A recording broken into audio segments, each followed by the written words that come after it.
কিছু কিছু মানুষে দেখলাম ফেসবুকও আমার বইনর গান বাজনা ওগুলা স্যাররা, আসলে এটা ঠিক নয়। আমার বোন নিষ্পাপ বোন মারা গেছে, ইসলামী সঙ্গীত ঠিক আছে এটা, বিকজ আমরা সব হইলাম কি ইসলামী মাইন্ডেড।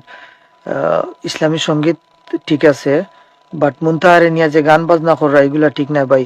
আপনারা ফাওয়া তো দরিয়া কইয়ার যে প্লিজ আপনারা এই গান বাজনা এগুলা বানাইবা না আমার বোন মুনতাহার লাগে, বিকজ তাই ছোট মানুষ, তাই নিষ্পাপ মানুষ।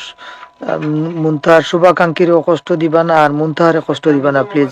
আপনারা কোনো ধরনের গান বাজনা মুনতাহার নাম নিয়ে বানাইবা না প্লিজ, দয়া করে আল্লাহ কা আসতে। আর এই পর্যন্ত আপডেট হইল গিয়া মুনতাহার আসামিরে 5 দিনের রিমান্ড মঞ্জুর করা হয়েছে।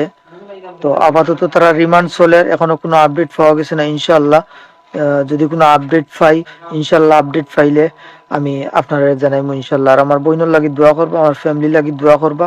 আর আপনারা যার যার জায়গা থেকে যার যার ফ্যামিলির বাচ্চা কাচ্চা ভাই বোন সবার টেক কেয়ার রাখবা ইনশাল্লাহ। আর বিশেষ করে আবার কইরাম, যারা আমার বোনটি নিয়ে গান বাজনা বানাইরা প্লিজ এটা করবা না প্লিজ। এটা এটা আপনার মানে আমরা এজ এ ইসলামিক মাইন্ডেড পিপুল হিসাবে আমরা এটা আমরা লাগি শুভ পাই না প্লিজ। এরকম কিছু করুন না জানি।